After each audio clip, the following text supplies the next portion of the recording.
media buying. What the difference is these days between online media buying, kind of trading desks, RTBs, and traditional media buying. So just quickly what I'm going to cover is the digital and mobile advertising industry as a whole. So why use it?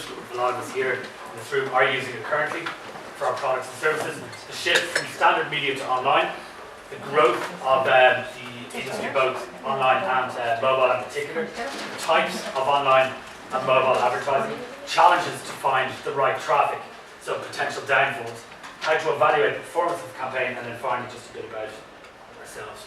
So, we all know online advertising at this present stage, so why online advertising versus, I suppose, traditional forms of media? With online, one, it's global, but two, you can precise target your campaigns, quick execution, so in terms of you have the right creative, your campaign can go up within a 24-hour period. It's extremely measurable. You can look and track your campaigns to see how your return on investment is doing, and then in terms of cost effective, it's a lot more cost effective than traditional media campaigns for the likes of TV, radio, print, and so on. Reach of online, the reason is, as well as more cost effective, it's global, so it gives the small to medium enterprise or small to medium business more opportunity to compete with the bigger players in certain regions. So whether it's on desktop, mobile, tablet, and so on. To get to online, and particularly mobile, online came to, I suppose, before in the late 90s, particularly advertising in the early 2000s. Mobile, everybody for the last 10 years has been saying this is going to be the year of mobile in terms of advertising. Now, only over the last kind of 2 years has advertisers and businesses caught up with the fact of we all want information 24/7.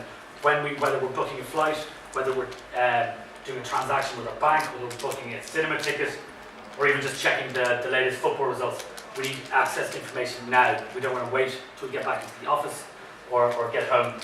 So just to show you where we've come from, I suppose in 1973, Martin Cooper from Motorola developed the first brick mobile phone. It weighed the same as a bag of sugar, and it only had 30 minutes battery life, and it took over 10 hours to charge.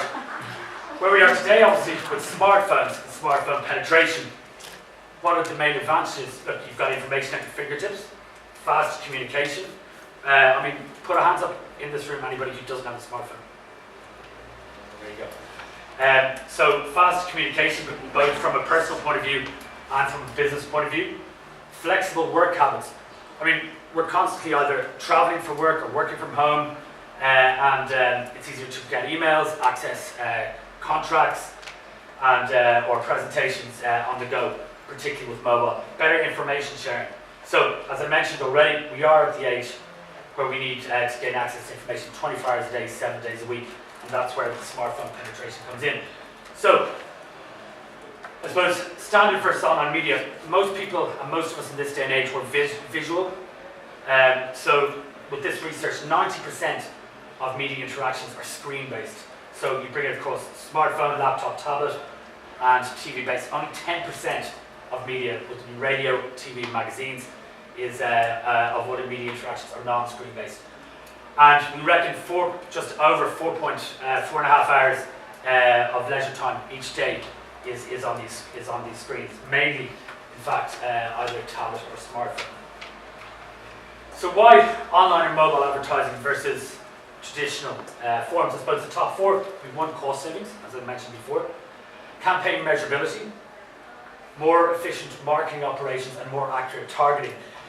Gone is the day and age unless you're brand building. If you're looking at proper return on investment, you're looking to target your audience. With online, you can do that, and that's where it brings on to online media buying.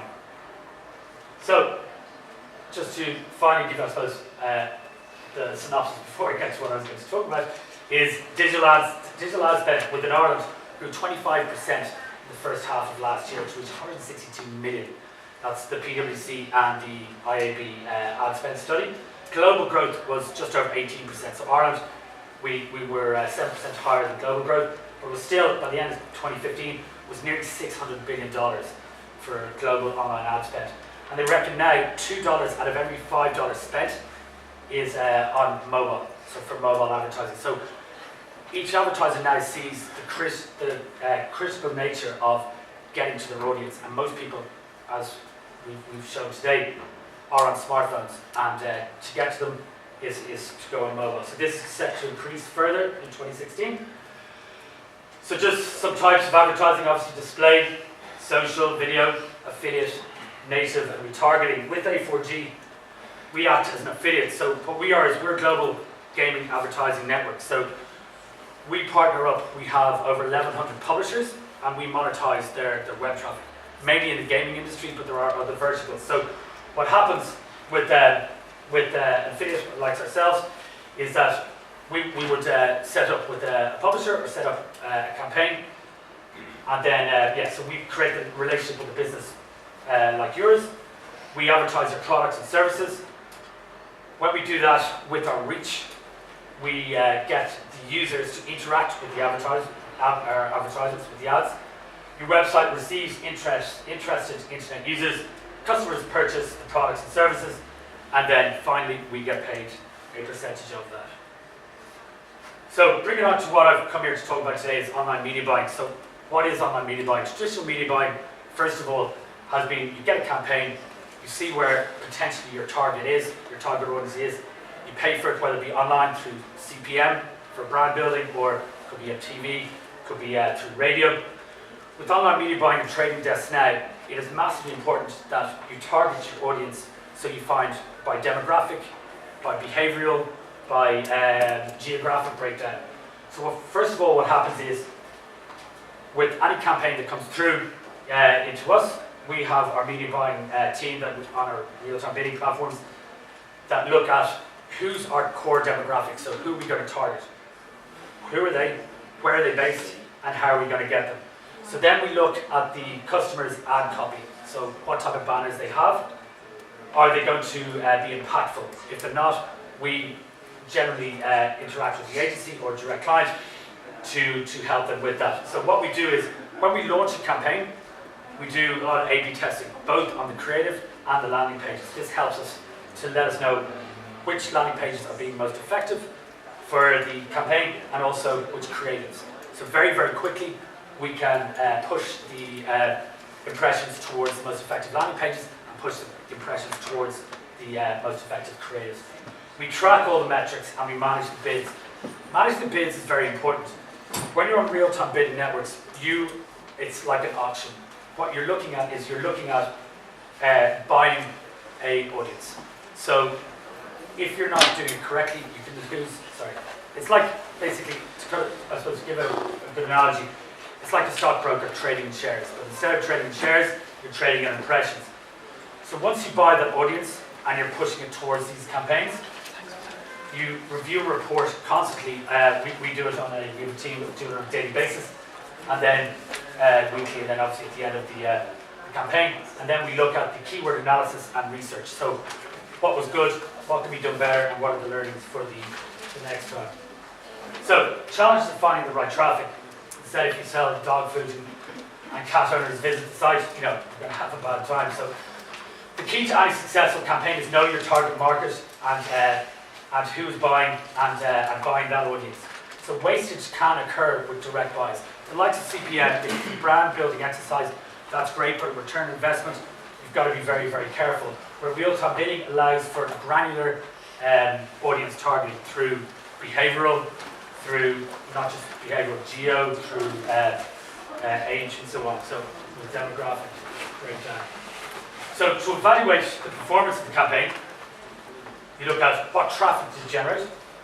So who visited your site?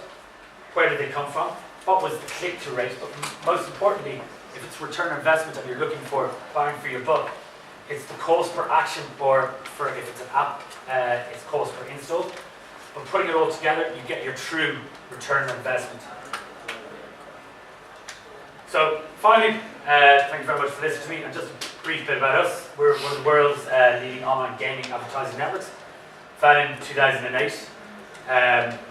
We partner with over 1,100 different publishers globally. I suppose our main countries would be, or regions we work in, is the US, China, APAC region, and some of Western Europe. We generate over 5 billion page impressions on a monthly basis with unique users of about 420 million. That breaks down, you think with gaming will break down quite to a high percentage male. It's only 58% male, 42% female. And our audience breakdown in terms of age demographic would be about 71% are between 18 and 34, so the young professionals. That's why we've gone from Alpha Game to A4G, because of other verticals. Just because you play games, it doesn't mean you're not interested in other things. So that's it. Thank you very much for your time. And